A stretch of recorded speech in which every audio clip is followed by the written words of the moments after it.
You're not needed here. Huh? You don't belong at the headquarters. Choose between getting fired or being demoted to the countryside. This sudden declaration came from the department head, a graduate of a national university. People like you, who are incompetent, are not needed. He didn't know that I was the only one capable of making a certain part, as he shouted at me. Then, I'll take the firing. Although I wanted to retaliate, being unjustly yelled at made me respond that way involuntarily. Reluctantly, I gathered my belongings and left the company. The next day, the department head reviewed the documents for our client. He ended up calling me, looking absolutely pale. My name is Bill, a 30-year-old with a wife and a daughter in kindergarten. I work in the corporate sales department of a planner company. After graduating from a vocational school, I've been working at this company ever since. Bill, how are you? Good. Bill, you're quite reserved, aren't you? Yeah, I might be a bit hard to approach. I continue to work at the headquarters, but I've always been bad at socializing and get nervous when talking to people. That's why I naturally avoided conversations, and my talkativeness dwindled. As a result, I didn't interact much with other employees and felt like I was working in a department of my own. Well, Bill's work is perfect. And he's so diligent, we can rely on him with ease. Being serious about my work, I was highly regarded as very conscientious by those around me. Well, I was just absorbed in my work, after all. Without indulging in idle talk, I devoted myself to my work from morning till evening. I'm home. How was your day, Bill? Hi, Daddy. At home, my beloved wife Madison and my daughter Ava would welcome me. Our home is filled with adorable handmade crafts. A stuffed cat to greet us at the entrance, embroidered animal paintings on the wall, keychains modeled after a certain anime character hanging on a corkboard, and a small lamp that gives off a slightly mystical vibe. The handmade crafts were beautifully decorated with vibrant paintings. I'll start preparing dinner now. Thank you. I'll help too, Mommy. Then, shall we set the placemats together? Yes. The placemats laid out for dinner are also embroidered with cute designs that my daughter would love. Indeed, when my daughter saw this for the first time, she was overjoyed. I want to take this to kindergarten. That might be a bit tricky. If you take it outside, you might lose it. Let's keep it in its designated spot. Okay, got it. I was pleased that my daughter understood and agreed. We also have toys designed to help her learn numbers and the alphabet. This includes felt toys shaped like letters and wooden blocks with letters carved into them. Thanks to these toys, my daughter, who is still in kindergarten, has been having fun learning her letters. However, it's not like we're pushing her into some sort of early education program. We're just happy if she can learn while playing. That's the kind of approach we're taking. My wife is similar. She teaches our daughter while they play together, but doesn't seem to push her too hard. Our daughter is growing up well in a warm and loving home. Daddy, I want this doll. Let me see. Oh, this one is fine. Don't spoil Ava too much. I know, it's a reward for being praised at kindergarten. Well, if that's the case, then it's okay. Though I'm not much for conversation at work, I can engage in happy conversations at home.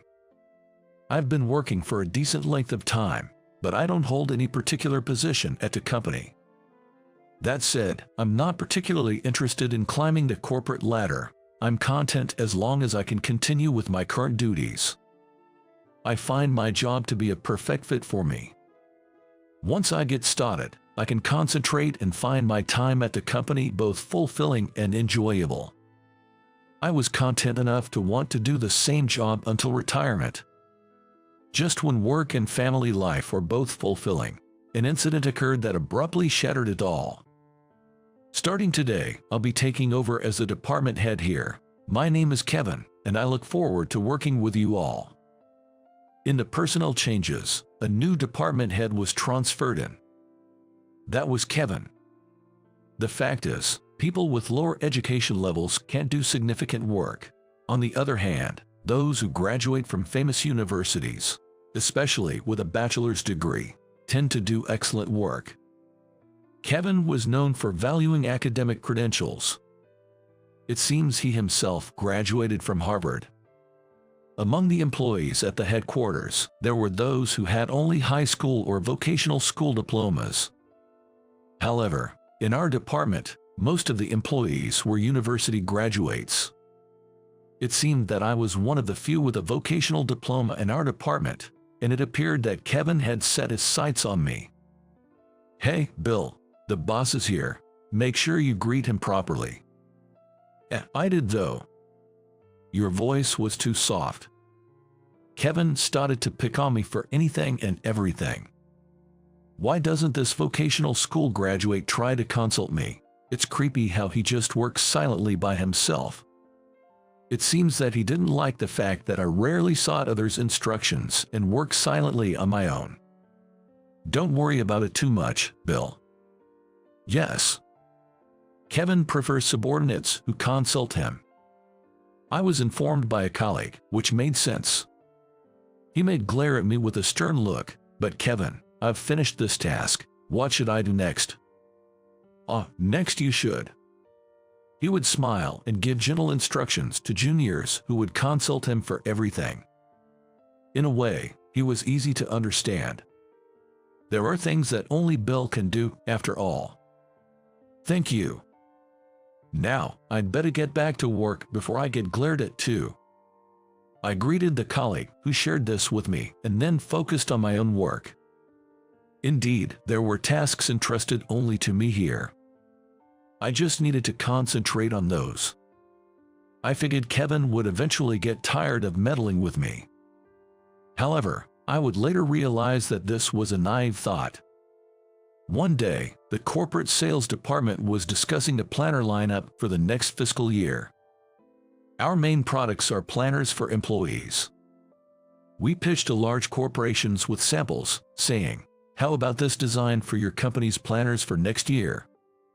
Since the requirements vary from client to client, such as waterproofing being essential for some, preferring smaller sizes for others, or being strictly dust-free, we had to come up with various plans. As a result, the meetings tended to be long. While everyone else was caught up in this, I was diligently carrying on with my usual tasks. It's not that I was skipping the meetings. My tasks were specialized, and I wasn't required to participate in meetings. Therefore, I remained focused on my work even during the meetings. "Hey, what are you doing, Bill?" Why are you here instead of participating in the meeting?" Everyone was supposed to know that. However, Kevin complained to me for some reason.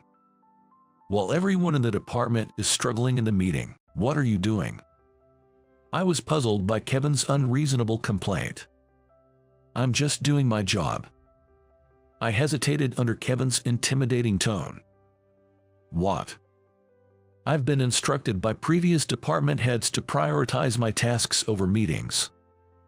I explained this to Kevin, who frowned in response. Hearing this, Kevin smirked in a mocking way.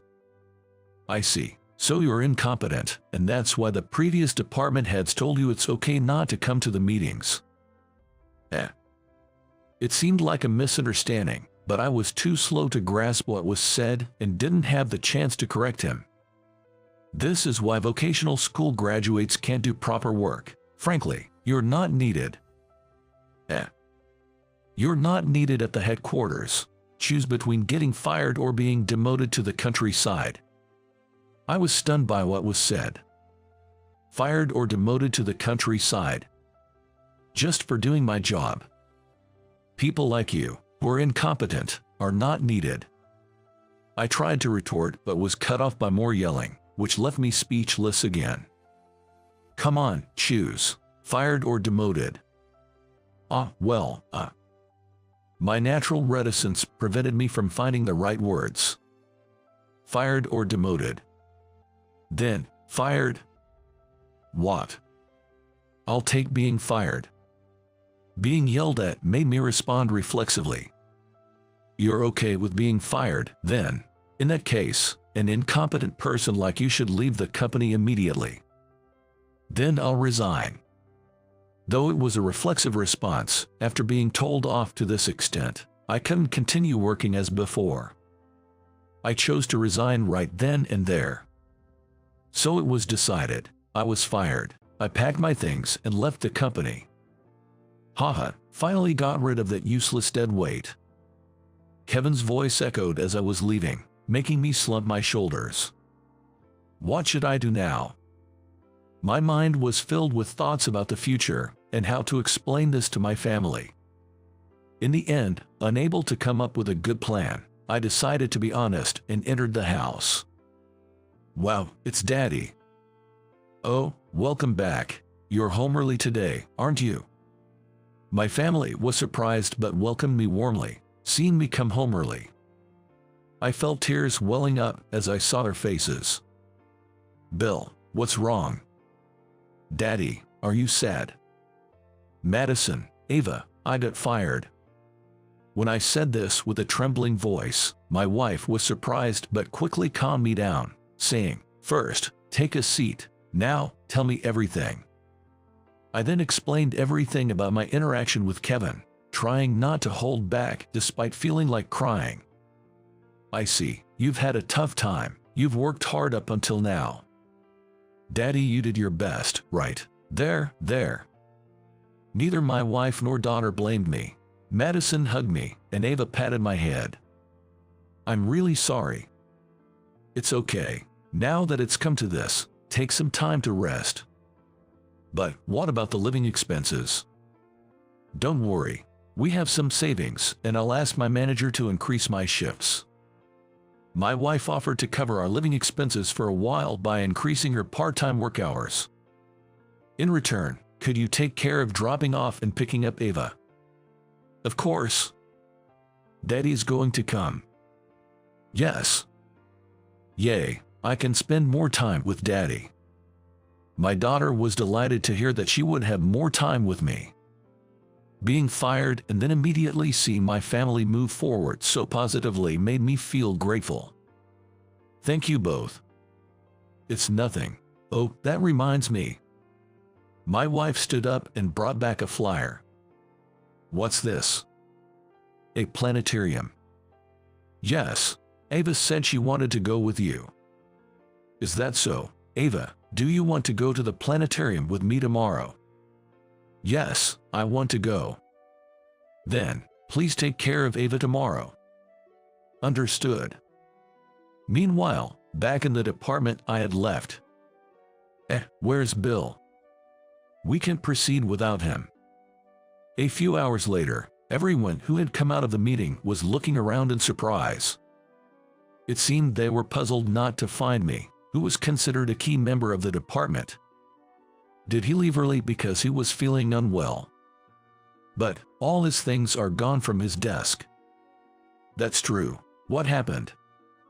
As everyone began to panic, realizing even my personal items were gone, they decided to ask Kevin, who was still there, about my whereabouts. I fired that incompetent, ha. Kevin laughed as if he had done a great job when asked about the situation.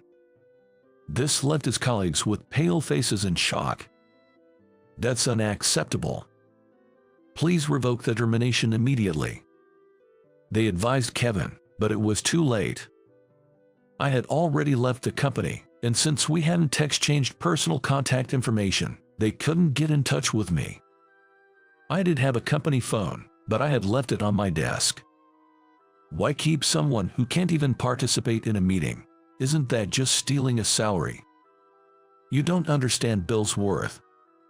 Brandon, the section manager, showed documents related to dealings with a major client to Kevin, who was looking puzzled. The documents were about delivery conditions for a major client. The employee handbooks for managerial positions required manual initial embroidery by me as a mandatory condition, What? Bill was requested by name. You're new to the transfer, so it's understandable that you didn't know.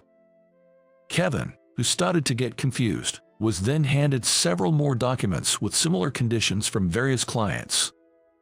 Seeing this, Kevin visibly began to shake. What is this? We were planning to have a meeting to brief you on the situation since you were newly transferred, but this backfired. Bill is truly irreplaceable in this company. My leather embroidery skills were rare, not just within the company but also across the United States, with only a handful of people at my level. One look, and you'll see the beauty of his initial embroidery. It's quite remarkable. Of course, I varied the fonts according to our clients' requests. Not only did I use existing fonts, but I also created custom fonts for embroidery based on client specifications. Because I was tasked with such specialized work, I didn't interact much with other employees. I also hadn't attended the meeting. Well, even if I did attend meetings, the content wouldn't change much, and honestly, I wouldn't be able to meet delivery deadlines if I didn't work on embroidery during those times. Fortunately, many clients requested me by name, leading to a backlog of orders. No way. It's useless to call him now. Bill values his family time, so he generally doesn't take calls. Kevin, realizing the mistake of firing me, turned pale.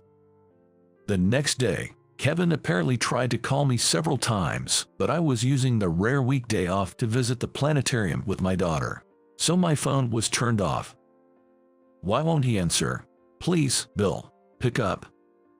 Kevin was reportedly furious. Later, a colleague told me how difficult it was to calm Kevin down. It was beautiful. Yeah, it was.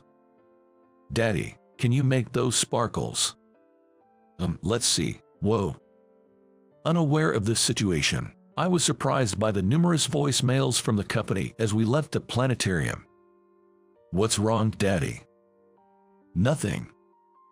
I decided to play just one voicemail, which turned out to be from Kevin. The message was, "My apologies, please come back." He seemed genuinely remorseful, saying things like, "I didn't understand the scope of your work. After seeing the trading documents, I understood the added value your work brings. I truly apologize." It was clear he understood and regretted his actions concerning my work. Ava, Daddy needs to make a phone call. Can you read a picture book for a while? Okay, sure. Smiling at Ava, who obediently started reading a picture book on a nearby bench, I called the company back. Bill, I'm truly sorry. Yes, I accept your apology. However, I've promised to spend a lot of time with my daughter this week, so I'll be taking paid leave. Okay. I'll be back next week. You're coming back. Thank you so much. After receiving a heartfelt apology from Kevin, who had been nothing but troublesome up to this point, I ended the call. Come on, Ava, let's go out to eat today. Yay, I want a hamburger. All right, let's go then. Okay. Holding my daughter's hand, I headed to a hamburger restaurant. I'm home. Hi, Mom. Hi, Madison. Did you have fun, Ava? Yes, it was fun. That's good, Bill. I wonder if something nice happened for you too. After my wife returned from her part-time job, I explained the whole incident to her in detail. Ahaha. You're laughing too much. My wife burst into laughter. You should have told that nasty guy off. Do you even understand the value of the embroidery only I can do? As if I could say that. I found myself laughing along with my wife, who was still beaming brightly.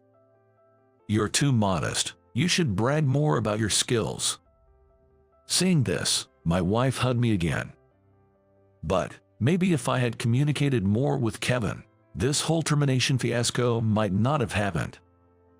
Daddy, are you going to do a lot of embroidery from now on? My daughter asked, tilting her head adorably. Yes, important people all over America use planners with Daddy's embroidery.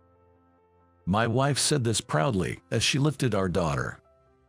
When I start elementary school, you'll embroider my planner too, right? Of course. Yay, I want a cute one. Sure, it's a promise. I happily made a promise with my daughter, who was then passed to me by my wife. Oh, I asked the manager to increase my shifts, but I need to cancel that now. Rushing to make the call, my wife seemed a bit flustered, but everyone was having a good time. Is it because of me? I felt grateful once again to my family, who never complained despite being dragged into my situations. Thank you, both of you. I need to cherish this family even more in the future.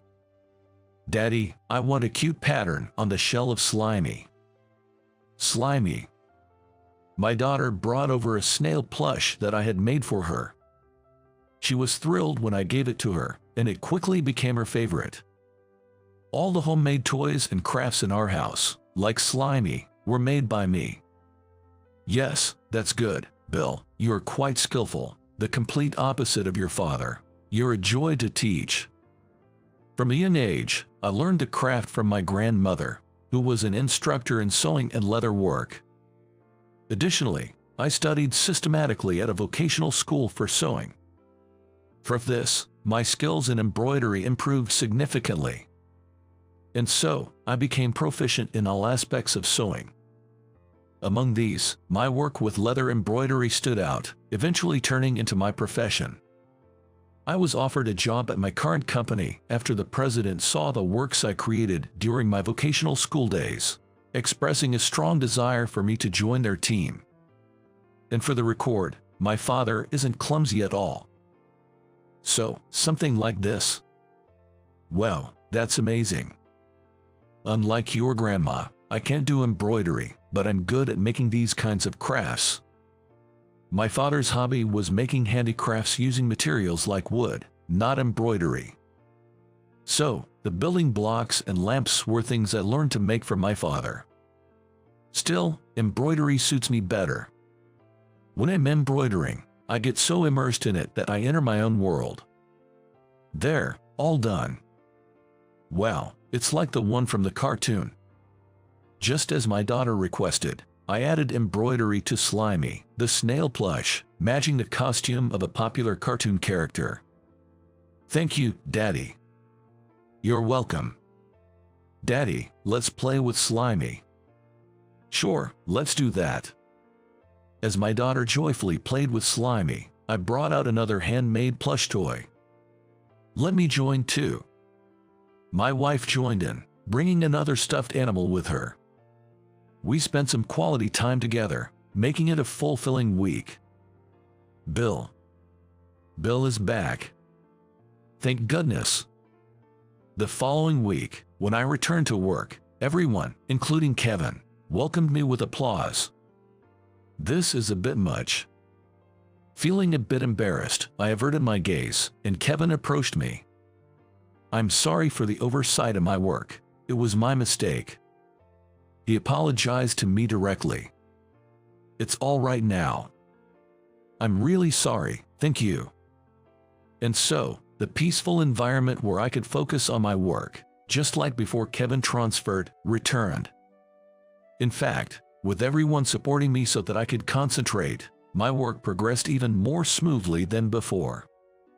As an apology, would you like to go out for a drink sometime?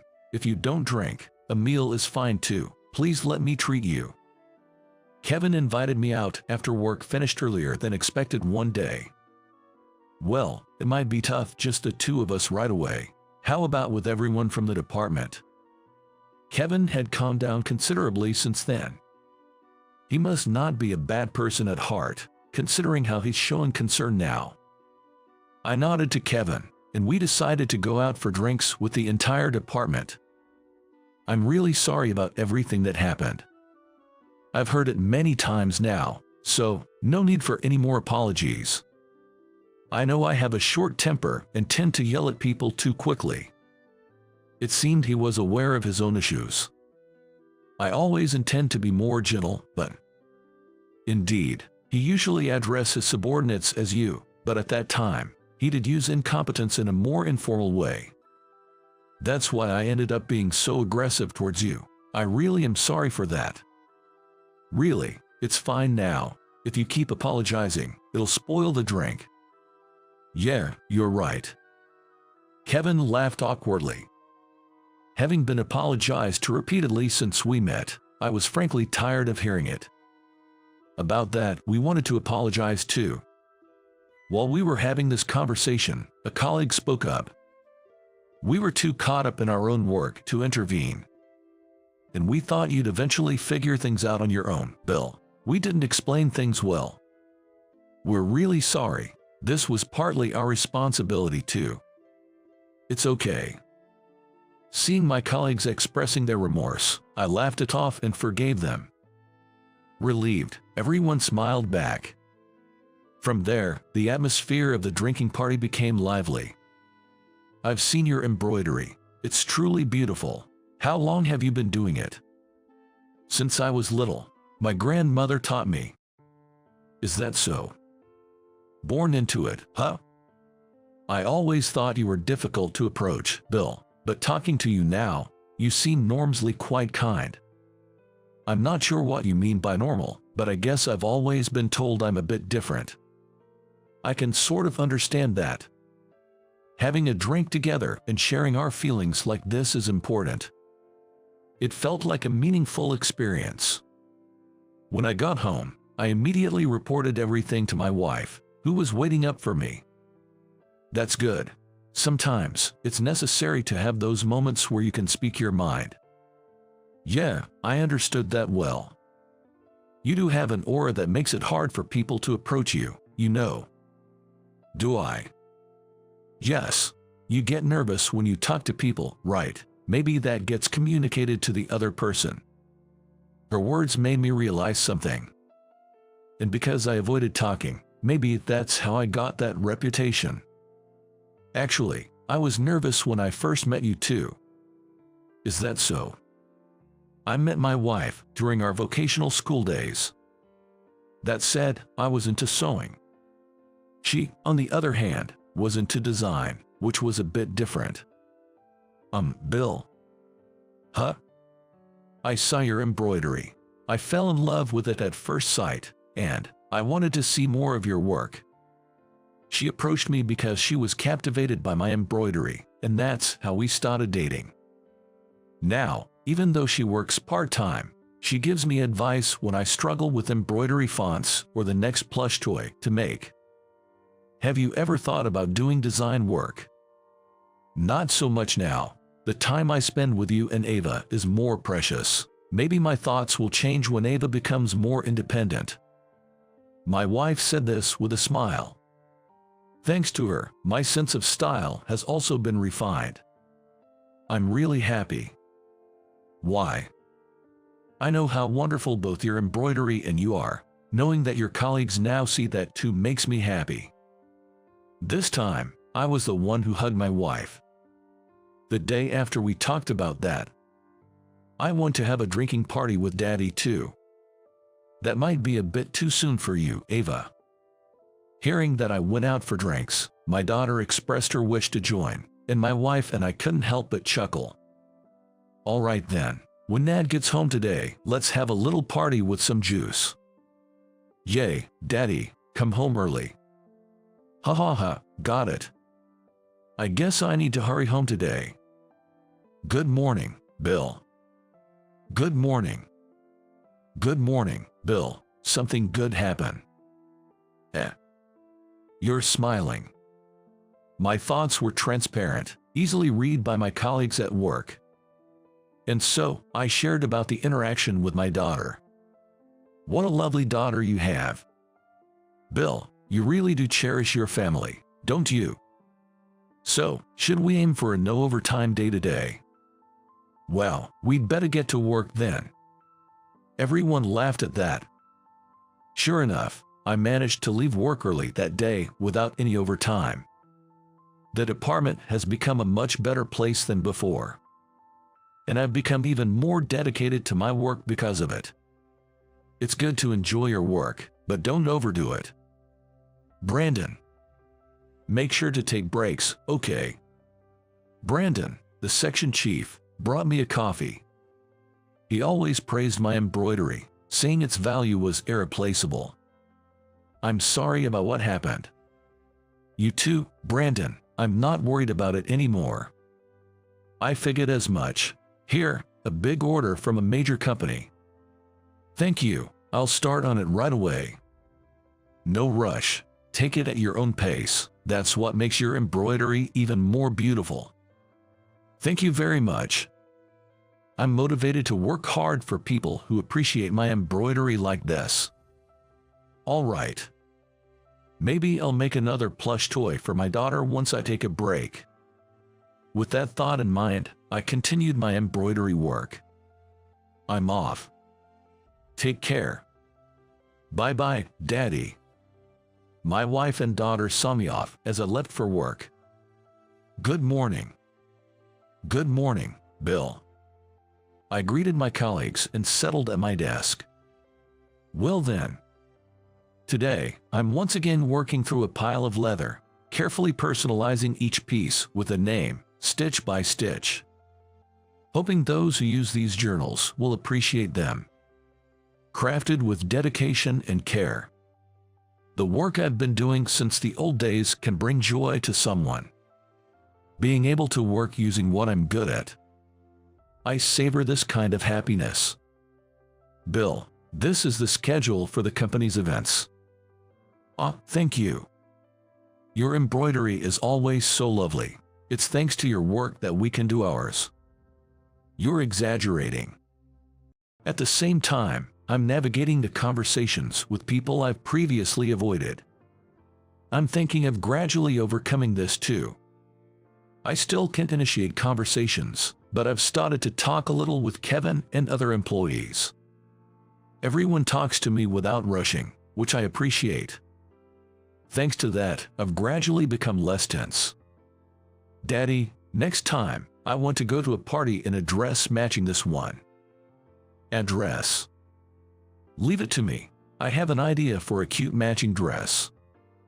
My daughter was thrilled with the design my wife had in mind. Hey, Daddy. Yes. I want to be able to embroider like Daddy. Will you teach me? Of course, I'd be happy to. If my daughter learns from my wife's sense and my skills, she might become even better at embroidery than me. But that's for her to choose. What's that paper? It's the schedule for company events. It listed a summer cooling-off party. I haven't attended in years, but maybe it's time to join in again. That's what I'm considering. Then, a decade or so later, I managed to further enhance my embroidery skills. Now, I'm recognized worldwide. As for my daughter, I want to make plush toys like the ones Dad made for me. She said, becoming a famous high school girl who creates unique plush toys in the world. Continuing like this was thanks to my family and colleagues who started to engage with me. Remembering this, I face my embroidery work today. How was that? Subscribing will motivate me for future video productions. See you in the next video.